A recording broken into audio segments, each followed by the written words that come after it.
ठीक है, तो कल कुछ नेटवर्क इशू की वजह से लेक्चर में आ गई थी प्रॉब्लम, तो हम लोग कंटिन्यू करते हैं। ब्रायोफाइटा के जनरल कैरेक्टरिस्टिक्स देख रहे थे और कुछ मैं टर्मिनोलॉजी आप लोग को बता रही हूँ जिसपे आपको बहुत फोकस रहना है प्लांट किंगडम को समझने के लिए। क्लियर? तो हम लोगों ने क्या क्या बातें कर ली थी।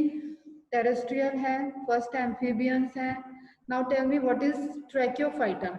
What is ट्रैकियोफाइटा?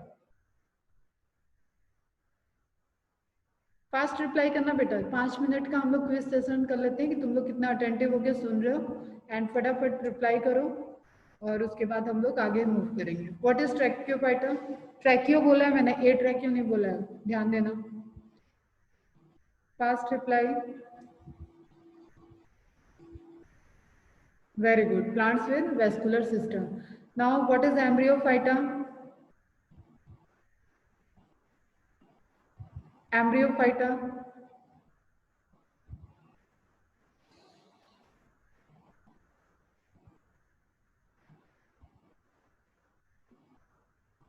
What is embryophyta beta? Embryophyta.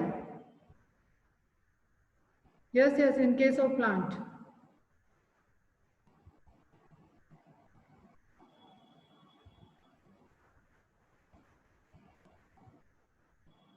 नहीं बेटा, ग्रीन कलर का एम्ब्रियो से रिलेशन नहीं है कुछ। What is embryophyta? That is terrestrial. Green plants on ground या ऑन लैंड जो ग्रो करते हैं, that is terrestrial word. Vegetation on land is terrestrial बेटा। वाई? बाकियों को भी हो रहा है वॉइस का इशू?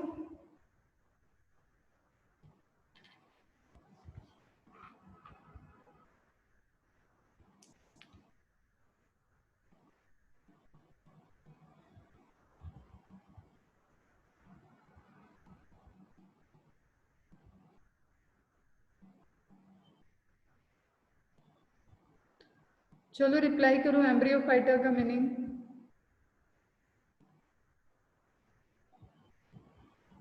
बेटा नेट तो सही है यहाँ पे, यहाँ से वॉइस इशू नहीं है। आप अपने एंगल पे भी देखो थोड़ा। एक minute, let me check.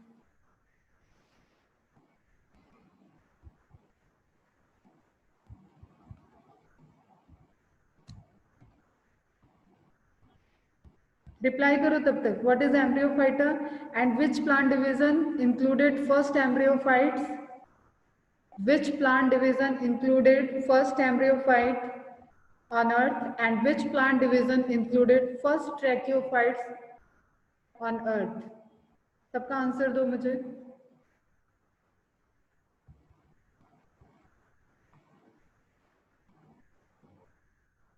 Fast reply.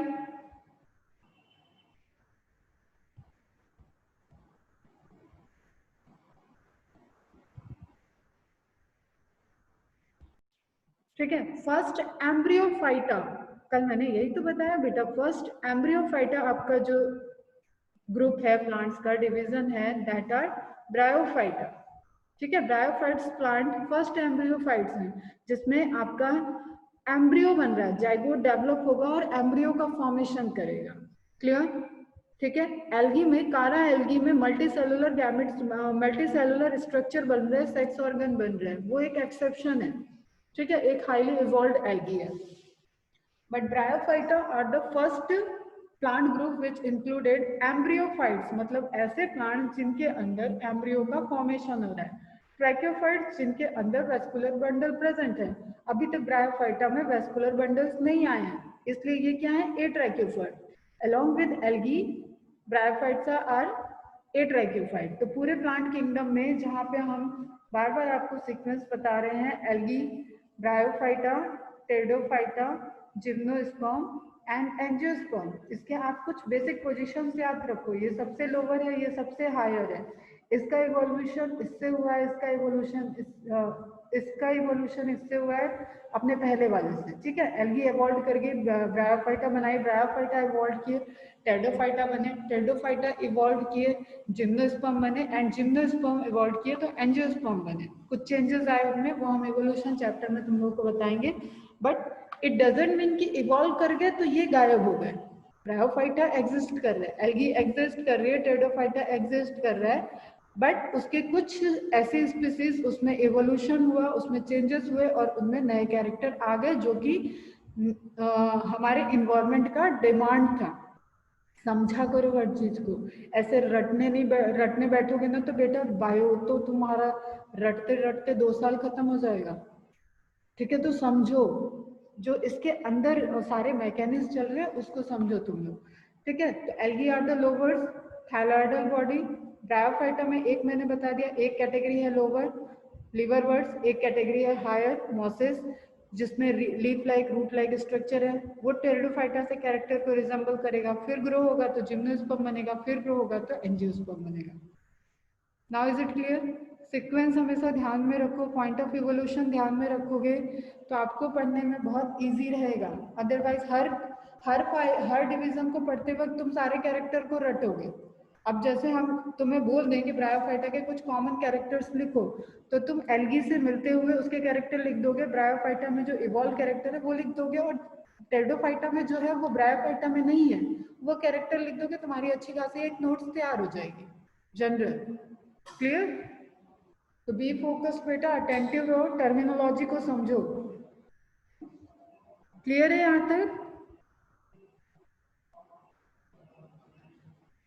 ठीक, तो they lack true vegetative structure, it mean कि यहाँ पे किसकी बात हो रही है? रूट, स्टेम और लीफ की। कल भी मैंने बताया यहाँ पे जो रूट लाइक स्ट्रक्चर है that are known as rhizoids, stem like structure main axis and leaf like structures are known as laterals. तो अब ये टर्मिनोलॉजी आपको बैठ जानी चाहिए दिमाग में कि ब्रायोफाइटा के केस में हम रूट लाइक स्ट्रक्चर को राइजोइड कहते हैं, स्टेम लाइक स्ट्रक्चर को मेन एक्सिस कहते हैं, लीफ लाइक स्ट्रक्चर को लैटरल कहते हैं। अब आई डोंट थिंक कि कोई भी हमारे क्लास में ऐसा होगा जो रूट, स्टेम और लीफ नहीं जानता होगा, सभी जानते होंगे। तो उसके जैसे स्ट्रक्चर, उसके जैसा अपीयरेंस, फंक्शन परफॉर्म करने वाले स्ट्रक्चर को यहाँ पे टर्मिनोलॉजी दी गई है। इट मीन्स कि तुम्हारे माइंड में क्लियर रहना चाहिए कि ब्रायोफाइटा में न रूट प्रेजेंट होती है, न लीफ प्रेजेंट होता है, न स्टेम प्रेजेंट होता है। क्लियर? लाइक स्ट्रक्चर है, उसके जैसा स्ट्रक्चर है, not true root, not true stem, not true leaf. A tracheophyte है, ये सबको क्लियर है, वेस्कुलर बंडल एब्सेंट है। Bryophytes show alternation of generation. ठीक, जो डिप्लॉयड और हैप्लॉयड जनरेशन का चेंज होना है, हैप्लॉयड से डिप्लॉयड में, डिप्लॉयड से हैप्लॉयड में चेंज होना है, और दोनों का मॉर्फोलॉजिकली एग्जिस्टेंस हमें दिख रहा है। कल मैंने समझाया स्पोरो। अगर तुम लोग को ये चीजें नहीं समझ में आएंगी बेटा तो अभी बहुत प्रॉब्लम हो जाएगी आगे, इसलिए नहीं समझ में आता है तो फ्रैंकली बोलो मुझसे कि नहीं समझ में आ रहा है।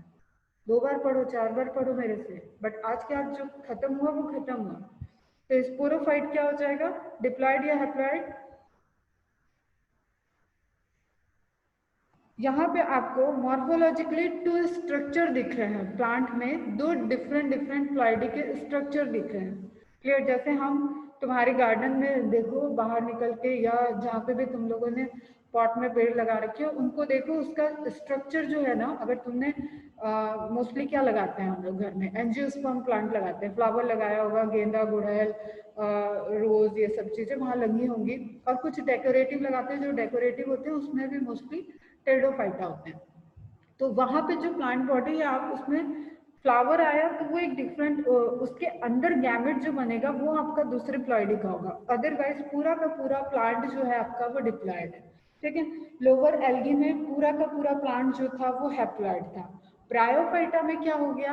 हैप्लॉयड और डिप्लॉयड आपको साथ साथ दिख रहा है। टेरिडोफाइटा में क्या होगा? हैप्लॉयड और डिप्लॉयड साथ साथ दिखेगा, लेकिन यहाँ हैप्लॉयड डिपेंडेंट है, इंडिपेंडेंट है, वहां पे डिप्लॉयड इंडिपेंडेंट हो जाएगा। तो ये कनेक्शन तो समझो, इसको आपको समझना पड़ेगा, इसको रटना नहीं है आपको, नहीं तो यहाँ से ट्रिकी क्वेश्चन आएंगे और आपके गलत हो जाएंगे। क्लियर? तो ये अल्टरनेशन ऑफ जनरेशन को शो कर रहा है। इट मीन्स कि it shows sporophytic and gametophytic changes in their life cycle. एक पूरी उसकी जो लाइफ साइकिल है उसमें प्लांट बॉडी में 2 स्टेज दिख रही है, एक स्पोरोफाइट, एक गैमेटोफाइट। मेन स्टेज क्या होती है? गैमेटोफाइट। ठीक है, हैप्लॉयड। ठीक, स्पोरोफाइट, डिप्लॉयड। गैमेट को जो बॉडी फॉर्म करे दैट इज गैमेटोफाइट, स्पोर को जो बॉडी फॉर्म करे दैट इज स्पोरोफाइट। खत्म हो गई बात। इसमें इतना कंफ्यूजन कहाँ से आ रहा है? स्पोर प्रोड्यूसिंग बॉडी, नाम में लिखा है स्पोरोफाइट, वो प्लांट का वो मॉर्फोलॉजिकल स्ट्रक्चर जो स्पोर को फॉर्म करे। गैमेटोफाइट, प्लांट का वो स्ट्रक्चर जो गैमेट को फॉर्म करे।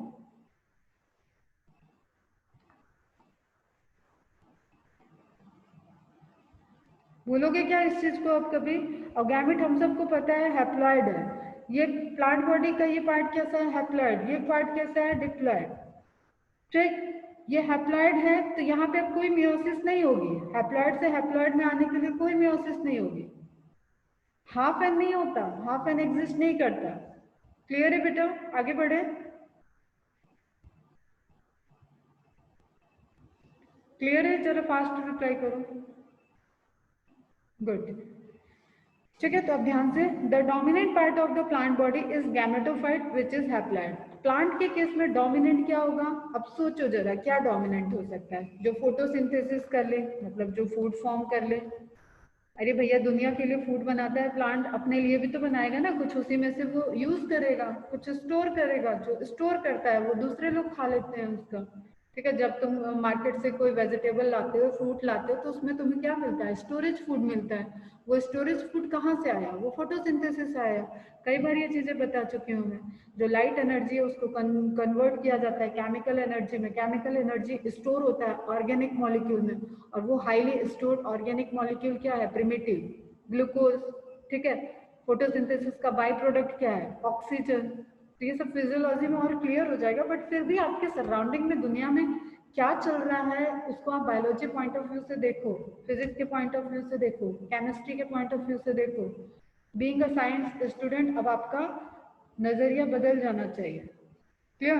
The gametophyte bears multicellular sex organ and is photosynthetic, इसलिए ये क्या हो जाएगा बेटा आपका? इंडिपेंडेंट।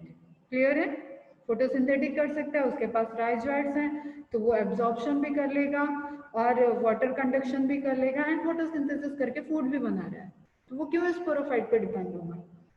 समझ में आया? एंड स्पोरोफाइट जो हाई इवॉल्व है, जैसे फ्यूनेरिया है, उसके कैप्सूल, उसका जो स्पोरोफाइट है वो फोटोसिंथेसिस कर सकता है। तो वो क्या करेगा? वो डिपेंडेंट है गैमेटोफाइट पे सिर्फ कंडक्शन के लिए। जो वाटर और सॉइल से न्यूट्रिएंट्स आ रहे हैं उसके कंडक्शन के लिए वो डिपेंडेंट होता है। अगर फोटोसिंथेसिस कर ले रहा है तो उसकी डिपेंडेंसी कैसी हो गई? सेम ही टाइप की। क्लियर? Totally not dependent. तो जस्ट वो हायर, अब वो हायर ब्रायोफाइटा की बात है, अभी हम लोग जनरल बात कर रहे हैं। तो जनरल केसेस में क्या है? गैमेटोफाइट इंडिपेंडेंट है, स्पोरोफाइट डिपेंडेंट ऑन गैमेटोफाइट है। और डिपेंडेंट का मतलब ये है, तुम देखो अब अपने घर में देखो, जब तक तुम्हारे पापा छोटे रहे होंगे, पढ़ रहे होंगे, तो तुम्हारे दादाजी पे डिपेंडेंट होंगे। रिलेशनशिप की बात नहीं कर रही हूँ, रिलेशनशिप एक अलग होता है कि हम पूरी जिंदगी भर हम बच्चे रहेंगे, दादाजी के बेटे ही हैं वो, बट फाइनेंशियली वो अब इंडिपेंडेंट हैं। ठीक है, वो दादा दादी को देख रहे होंगे, वो अपने छोटे भाइयों को देख रहे होंगे, वो तुम लोग को देख रहे हैं, पूरी फैमिली को देख रहे हैं। तो उनके लाइफ में एक ऐसा फेज आ गया जब वो पहले डिपेंडेंट थे, बाद में वो इंडिपेंडेंट हो गए। तो चेंजेस हुए ना। उसी तरीके से यहाँ पे डिपेंडेंसी किसकी है? यहाँ पे डिपेंडेंसी वाटर की है, न्यूट्रिएंट्स की है, फूड की है। तो जो खुद नहीं कर पाएगा वो तब तक डिपेंडेंट रहेगा। तुम्हें कुकिंग नहीं आएगा, तुम मम्मी से रिक्वेस्ट करोगे। जिस दिन तुम्हें कुकिंग आ जाएगी तुम खुद से कहोगे रहने दो, मत बनाओ, मैं खुद बना लूंगी। ठीक है, ऐसा होता है ना। तो जनरल चीजों से कनेक्ट करके थ्योरी को एकदम समझ के याद करो। The gametophyte bears multicellular sex organ, और एल्गी में क्या थे? ये यूनिसेलुलर थे। and is photosynthetic. Male sex organ antheridium, female sex organ archegonium. Archegonium plastic shape की होती है, एनसीईआरटी के पॉइंट में। इसके अंदर सिंगल एग प्रोड्यूस होगा। ठीक है, एंथ्रीडियम में एंथ्रेजॉइड्स प्रोड्यूस होते हैं। The antheridium produces antherozoids which are biflagellated. Antherozoid कैसे स्ट्रक्चर होंगे? बाइफ्लैजिलेटेड। फ्लैजिलेटेड है, अब इसमें क्या हिडन है कि ये मोटाइल होंगे, मूव करेंगे, यूनिवर्सल लॉ को फॉलो करेंगे। मेल एंथ्रेजॉइड मूव करके वाटर में स्विम करके, जैसे सपोज ये एंथ्रेजॉइड है, ठीक है, ये स्विम करके आर्चिगोनियम की नेक तक पहुंचेगा और उसके बाद ये अंदर इसका गैमेट जाके फ्यूज कर जाएगा एग के न्यूक्लियस से, हो गया फर्टिलाइजेशन, बन गया जाइगोट, आगे डिप्लॉयड स्टेज। तो हमें बहुत बारीकी से समझना है कौन सी चीज हैप्लॉयड है, कौन सी डिप्लॉयड है, हैप्लॉयड कहाँ प्रोड्यूस हो रही है, डिप्लॉयड कहाँ प्रोड्यूस हो रही है। डिप्लॉयड भी अगर हमें दिख रही है तो वो प्लांट बॉडी का एक स्ट्रक्चर हो गया। मॉर्फोलॉजी मीन्स जिसको एक्सटर्नल अपीयरेंस को हम देख सकते हैं। फिजियोलॉजी मीन्स जो उसके अंदर मेटाबॉलिक प्रोसेस चल रही है, बॉडी में जो ऑर्गन सिस्टम, जो लीफ में फोटोसिंथेसिस चल रही है, ट्रांसपिरेशन चल रहा है, ठीक है, वेस्कुलर बंडल में ट्रांसडक्शन चल रहा है, वो सारी प्रोसेस क्या हो गई, फिजियोलॉजी हो गई। बाहर से हमें थोड़ी नहीं दिखता है सब कुछ, तो जो बाहर से हम देख सकते हैं वो मॉर्फोलॉजी हो गई। क्लियर है बेटा? तो मॉर्फोलॉजिकली हम दो फीचर, दो स्ट्रक्चर देख सकते हैं प्लांट का, गैमेटोफाइट भी देख रहे हैं, स्पोरोफाइट भी देख रहे हैं, तो वहां पे क्या है, हेट्रोमॉर्फिज्म है। क्लियर? डबल है, डबल है, दो चीज है, दो डिफ्रेंशिएट है, दैट इज हेट्रो। सेम है तो होमो। Clear? The shape of an archegonium is like a flask and produces one egg. The anthrozoids fuse with egg to form a zygote. The zygote develops into a multicellular sporophyte. देखो zygote क्या है, diploid, कोई division नहीं हुआ, develop कर गया sporophyte में, क्या हो जाएगा ये, डिप्लॉयड। क्लियर? डिप्लॉयड डिप्लॉयड हो गया। नाउ हमें क्या चाहिए, फिर से गैमेटोफाइट बनानी। गैमेटोफाइट हमें पता है कि हैप्लॉयड है, तो इन दोनों के बीच में मियोसिस होगा। इन दोनों स्टेज में आने के बीच में डिप्लॉयड को हैप्लॉयड में कन्वर्ट होना है। और यहाँ पे स्पोरोफाइट क्या प्रोड्यूस करता है, स्पोर। इट मीन्स कि स्पोरोफाइट के वो सेल्स जो स्पोर प्रोड्यूस करेंगे उनके बीच में क्या हो जाएगा बेटा, मियोसिस।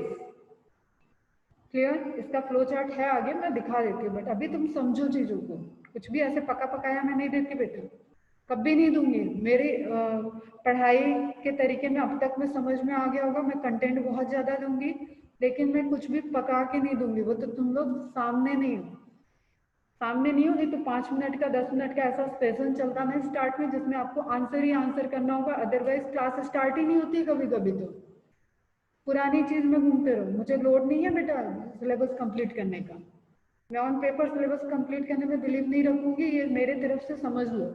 नहीं समझ में आएगा, नहीं आगे बढ़ूंगी। कोई अगर ये मेंटेलिटी के साथ पढ़ रहा है कि अभी तो सितंबर है, स्टार्ट हुआ है, तो वो तो ऑलरेडी पीछे हो चुका है। ये मेंटेलिटी मन से हटाओ, सितंबर स्टार्ट वाली बात नहीं है, बहुत पीछे आ गए। एक एक दिन, एक एक घंटा, एक एक पल बहुत इंपॉर्टेंट है जब आप एक कॉम्पिटिटिव एक रेस में दौड़ रहे हो। ठीक है, चलो मैं अपना एक स्टोरी बताती हूँ। अभी मैं लास्ट टू लास्ट ईयर जहाँ जॉब कर रही थी वहाँ पे स्पोर्ट्स डे पे इवेंट हुआ था, उसमें टीचर्स को भी रन करना था। और बाय डिफॉल्ट मैं अपने टाइम की मतलब स्पोर्ट्स में एक्टिव स्टूडेंट थी, तो ऑब्वियसली अभी जो मेरा एज है उस एज ग्रुप में टीचर्स इतने एक्टिव नहीं मिलेंगे। बाय डिफॉल्ट मैं और दो ऐसे फैकल्टी थे जो बहुत एक्टिव थी। एक रेस में मैं जीत गई, ठीक है, कोई आसपास दूर तक नहीं था, क्योंकि आपको पता है फीमेल बॉडी हैवी हो जाती है शादी के बाद, ये वो फलाना ढिमकाना, तो वो मेरे जैसे एक्टिव नहीं थी। अब उसके लिए मैंने कुछ अलग से नहीं किया, जस्ट मैंने बचपन में जो रेस कर रखी है, जो मेरा स्पोर्ट्स में इंटरेस्ट था, उसकी वजह से आज भी ऐसा फिजिक। लेकिन जस्ट उसके बाद जो रेस हुई उसमें मेरा पैर स्लिप कर गया, पैर स्लिप किया, उसके बाद मैं दौड़ी तो मैं थर्ड आई, फर्क पड़ गया। मैं उठी, मतलब मेरी जगह कोई और गिरता तो शायद उठता भी नहीं, उसको मैं अपनी बहादुरी नहीं बता रही, लेकिन उससे मुझे फर्क पड़ा। शायद मैं ओवर कॉन्फिडेंस थी, ओवर कॉन्फिडेंस जैसे वहां पे नहीं थी, वहां पे मेरे पैर के नीचे पत्थर आ चुका था, और उससे मुझे जो चोट लगी वो मैं 1 महीने परेशान थी, और खावा खा दौड़ के मैंने ऐसा लगा कि क्या ही करूं। मैं जस्ट ये बोल रही हूँ कि आपको अपॉर्चुनिटी जाते टाइम नहीं लगेगा, आपने अगर उसको थोड़ा सा भी लापरवाही की तो वो चीज आपके हाथ से निकल जाएगी। तो जस्ट बी अटेंटिव, हर चीज को पढ़ो। सिलेबस कंप्लीट हो चुका है, टेस्ट होने वाला है संडे। हाँ, टेस्ट से भी एक अनाउंसमेंट है कि 50 क्वेश्चंस आ रहे हैं, 40 क्वेश्चंस नहीं आ रहे हैं, 50 क्वेश्चंस आ रहे हैं। ठीक है, अब मॉड्यूल के भी आएंगे, बाहर के भी आएंगे। बाहर के हम अपनी पढ़ाई हुई चीज़ों से ही बनाएंगे, तो आपको यहाँ से जो हम बोलते हैं कहते हैं वो चीज़ों पे फोकस करना होगा, उसको हम ठीक है, आउटसाइड द मॉड्यूल से भी क्वेश्चन आएंगे, तो आपको उस पर फोकस करना होगा। फिगर बेस्ड क्वेश्चन रहेंगे तो एनसीईआरटी के फिगर रहेंगे, मॉड्यूल में भी आपके एनसीईआरटी के फिगर दिया हुआ है। एक्सरसाइज 2 जो है वो पूरा फिगर बेस्ड एक्सरसाइज, उसमें मतलब फिगर प्रेजेंट है। एक्सरसाइज 3 मैंने नया मॉड्यूल देख लिया। एक्सरसाइज 3 में आपको प्रीवियस ईयर के क्वेश्चन है, सब सॉल्व कर ले जाओ। अगर मुझे ये एक्सपेक्टेशन किसी ने रख रखी है कि मैं यहाँ पे क्वेश्चन सॉल्व कराऊंगी, तो बेटा बहुत गलती कर रहे हो। या तो मुझसे बोलो कि मैम ऐसे सॉल्व कराऊं, या तो मैं इतना डिटेल में जब पढ़ाती हूँ, यही तो क्वेश्चन है, यही तो क्वेश्चन है, ये सब क्वेश्चन ही तो पढ़ा रही हूँ। तो आप इस पर अटेंटिव रहोगे तो आपको मेरे से पूछने की जरूरत ही नहीं होगी। आज का टॉपिक आप आज कंप्लीट करके जाओ, एमसीक्यू सॉल्व कर दो। नहीं समझ में आया मेरे पास एमसीक्यूज भेज दो, कोई टर्मिनोलॉजी में कंफ्यूजन हुआ मेरे पास भेज दो। आज की चीज आज खत्म करो, वरना ये बढ़ती जाएगी। मैं बार बार ये, क्योंकि सामने नहीं मिले हो अभी, इसलिए मैं लेक्चर के बीच में बार बार जब भी मेरे ऐसे लगता है कि तुम लोगों के बहुत रिलैक्स हो, मुझे मेंटली सच में अभी तक यही लग रहा है कि 11th बहुत रिलैक्स है। मैंने संजय सर से भी बोला, अच्छे बच्चे हो, नो डाउट बच्चे बहुत अच्छे हैं, मैंने उनको भी यही बोला है, बट अभी रिलैक्स है। पता नहीं कोरोना की वजह से रिलैक्स हो या किस वजह से, बट रिलैक्स मत रहो। आओ, मैं जब आओगे मेरे सामने तो इस तरीके से प्रिपरेशन करके आओ कि मुझे भी प्राउड हो कि मैंने बच्चों को पढ़ाया, वो बच्चों ने अपने माइंड में रखा है। मैंने जो छोटी छोटी बातें रखने को कहती हूँ माइंड में, क्योंकि बेटा एट द एंड आपको अपने ब्रेन के साथ ही जाना है पेपर देने। ठीक है, तो ये 50 क्वेश्चंस के लिए आप मॉड्यूल सॉल्व कर लीजिए, थ्योरी को रिवाइज कर लीजिए, बायोलॉजिकल क्लासिफिकेशन से आ रहा है, और थोड़े बहुत क्वेश्चन जो टेक्सोनॉमी के cytotaxonomy, numerical taxonomy, artificial taxonomy है, वहां से आ रहे हैं। तो आप इसको फटाफट कवर कर लीजिएगा। यस आई नो बेटा, सब ट्राई करूंगी, बट उसमें कोई भी छोटी कमी, अभी मैंने बताया ना, जस्ट मैंने कोई प्रैक्टिस नहीं की, लेकिन मैं रेस में थोड़ा सा मेरा पैर स्लिप किया, मैं गिरी, तो मेरे हाथ से वो अपॉर्चुनिटी चली गई। मैं फर्स्ट पोजीशन पे आ सकती थी बहुत आराम से, गिरने के बाद मैं दौड़ी थर्ड पे आई। वो कोई बहुत बड़ी रेस नहीं थी, वो ऐसे ही अंधों में गाना राजा टाइप की रेस थी, बट मैं उसका फिर भी आपको एग्जाम्पल दे रही। The juvenile gametophyte is known as protonema. अब आपको इंफॉर्मेटिक्स में ब्रायोफाइटा में आपको एक वर्ड याद रखना पड़ेगा, protonema. It means, nema means क्या होता है आप बता दो अच्छे बच्चों की तरह, व्हाट इज नीमा? रेटिकुलेट, नीमा, ये सब टर्मिनोलॉजी मैंने बताया है। प्रोटो मीन्स प्रिमिटिव, नीमा मीन्स थ्रेड लाइक अपीयरेंस। तो जो अब गैमेटोफाइट से क्या जर्मिनेट होने जा रहा है, स्पोरोफाइट बनेगा। ठीक है, गैमेटोफाइट से गैमेट बनेगा, और वहां से जब स्पोरोफाइट एक, सॉरी गैमेटोफाइट नहीं स्पोरोफाइट से गैमेटोफाइट बनने जा रहा है, जुवेनाइल गैमेटोफाइट। ठीक है, तो वहां पे जस्ट थ्रेड लाइक अपीयरेंस पहले निकलेगा, थ्रेड लाइक एक स्ट्रक्चर बनेगा, क्योंकि ये आपको देखो, ये नई प्लांट बॉडी बनेगी। स्पोरोफाइट कहाँ बना था, वो तो गैमेटोफाइट पे ही बना ना। अब कोई प्लांट ए है, उस प्लांट के गैमेटोफाइट पे स्पोरोफाइट ग्रो कर गया। अब स्पोरोफाइट से जो स्पोर बना, वो डेवलप करके गैमेटोफाइट बना रहा है, तो ये नया प्लांट हो गया। अब ये प्लांट बी हो गया। समझे? समझे मेरी बात को, मैं क्या बताना चाह रही हूँ? तो जैसे नया बेबी आता है, उसी तरीके से इस ए प्लांट का नया बेबी जो आएगा वो बी होगा, वो गैमेटोफाइट का गैमेटोफाइट प्रोड्यूस होगा। स्पोरोफाइट उसकी लाइफ साइकिल का पार्ट है, और स्पोर उसका प्रिमिटिव, वो एम्ब्रियो जैसा ही समझ लो। ठीक है, जाइगोट जैसा समझ लो, जो डेवलप होने वाला है। ये जाइगोट एम्ब्रियो नहीं है, स्पोर है, स्पोर। क्लियर? तो स्पोर के पास कैपेबिलिटी होती है विदाउट फ्यूजन जर्मिनेट करने का। तो वो जो पहला स्पोर से स्ट्रक्चर निकलेगा, वो कुछ थ्रेड लाइक स्ट्रक्चर ऐसे निकलेगा, पूरा का पूरा प्लांट नहीं बनेगा। उस थ्रेड लाइक स्ट्रक्चर को बोलते हैं प्रोटोनिमा। तो जुवेनाइल गैमेटोफाइट क्या हो गया? Protonema. Clear? The sporophyte is differentiated into food, seta and capsule. कल मैंने दिखाया था फिनेरिया का फिगर, जिसमें आपको फूड, सीटा एंड कैप्सूल दिख रहा था। देखो, दिस वन सीटा, ठीक है, यहाँ पे ये सब फूड रहेगा, and this one is capsule. इस कैप्सूल के अंदर क्या फॉर्म होगा? स्पोरोफाइट है ये, क्या फॉर्म होगा फटाफट बता दो तो अच्छे बच्चों। प्यास लग गई मेरे को, मैं पानी पीती हूँ तब तक बताओ तुम लोग। Yes, primitive thread like structure, very good. Spore, capsule में क्या फॉर्म होगा? स्पोर। ठीक,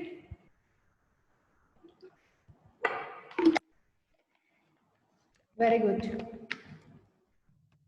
अब वो स्पोर फॉर्म हुआ, वो स्पोर जैसे उसको फेवरेबल कंडीशन मिलेगी वो ग्रो करेगा, तो उसमें यहाँ से जैसे स्पोर रिलीज हुआ तो स्पोर रिलीज होके जो भी सबस्ट्रेटम है उससे अटैच्ड हो जाएगा।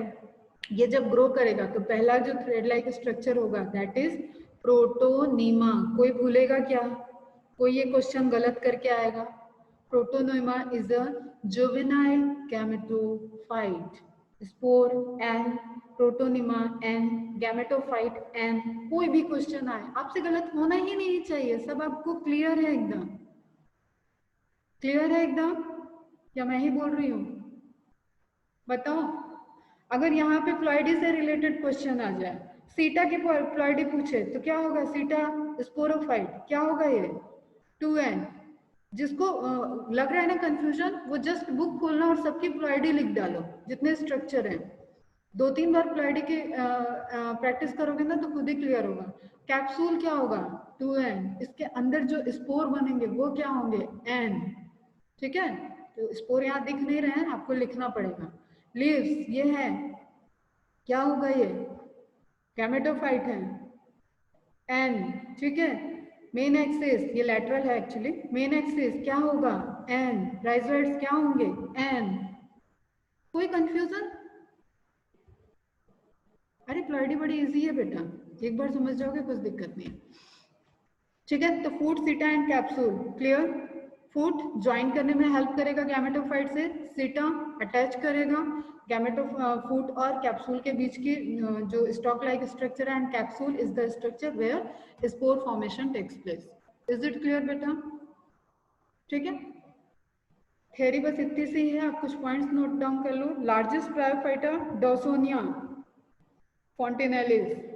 ठीक है, Dawsonia largest bryophyta. Smallest bryophyta Zoopsis. Just question आते हैं, आप नोट डाउन कर लो। First recorded fossil bryophyta हेपेटिसाइड्स।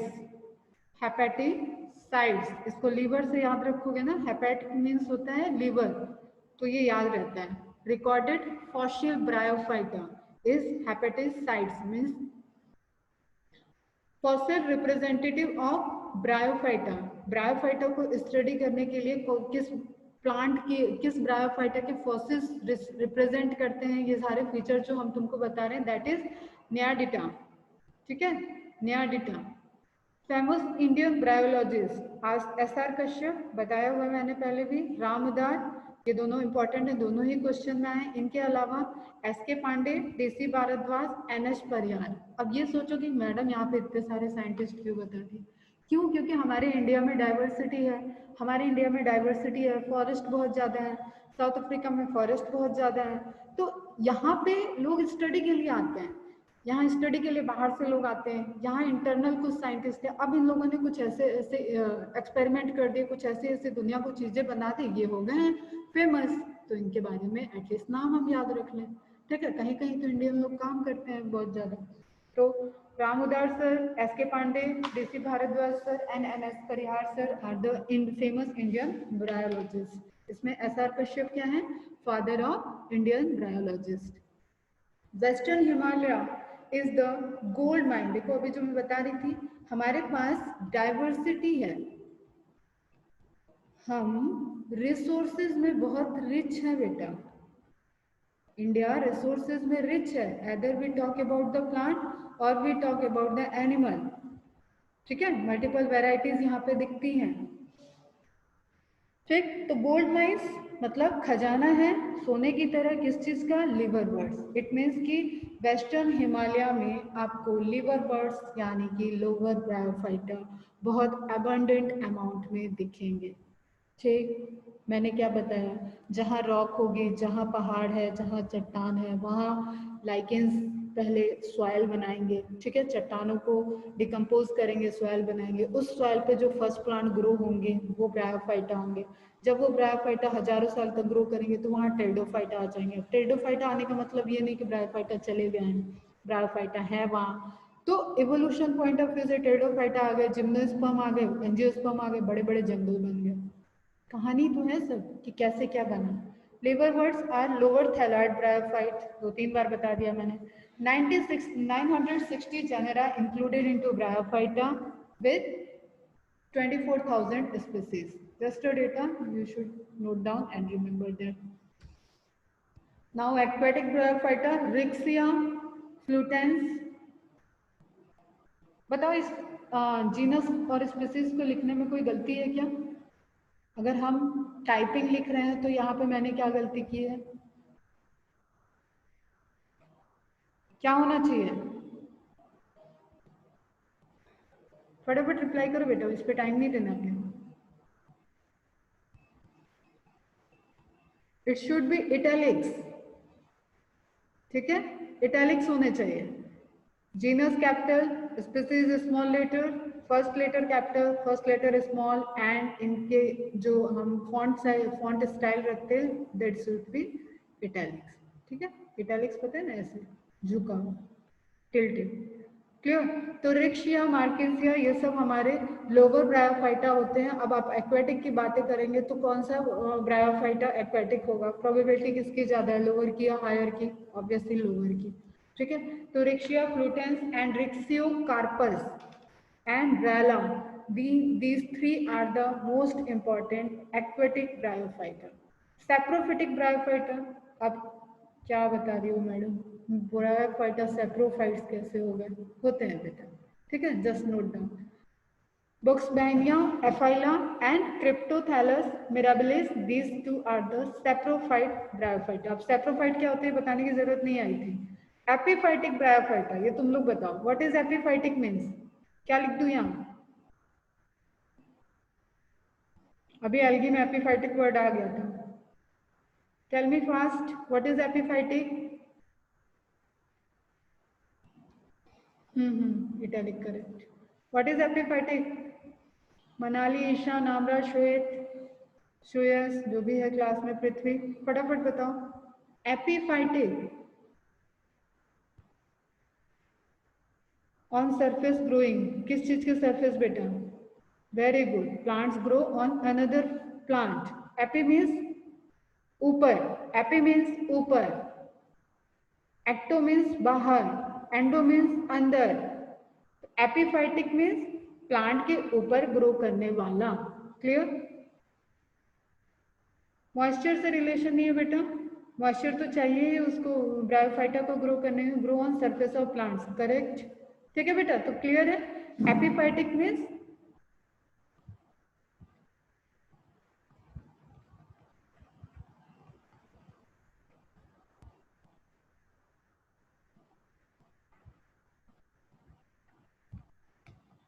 ठीक है. फ्रुलेनिया, अब एपीफाइटिक ब्रायोफाइटा आपको आ जाए, मैच दो कॉलम आ जाए तो आपको कुछ नाम याद होना चाहिए. Frullania, xerophytic bryophyta, Polytrichum and Tortula, Polytrichum and Tortula. और ये सारे नाम आपको रटने नहीं बैठने.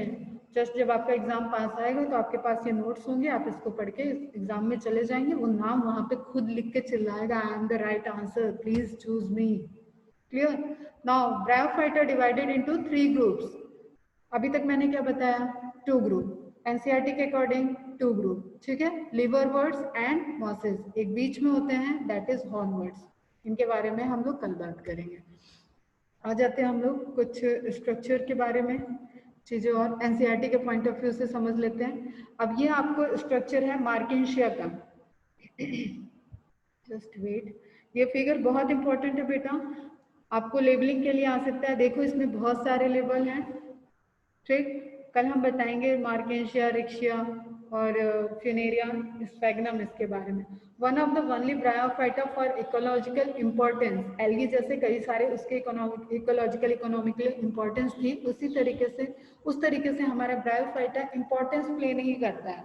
हमें इकोलॉजिकली इम्पोर्टेंट दे रहा है, इकोनॉमिकली नहीं दे रहा है. इकोलॉजिकली कैसे है? ये फॉरेस्ट बनने के लिए इनिशिएट दे रहा है, सॉइल बना रहा है कि वहां पे टेरिडोफाइट ग्रो कर सके, इस तरीके का एनवायरनमेंट बना रहा है, तो उसने इकोलॉजिकली तो हेल्प कर दी. ठीक है, but economically sphagnum is useful. इसको बोलते हैं पीट मॉस.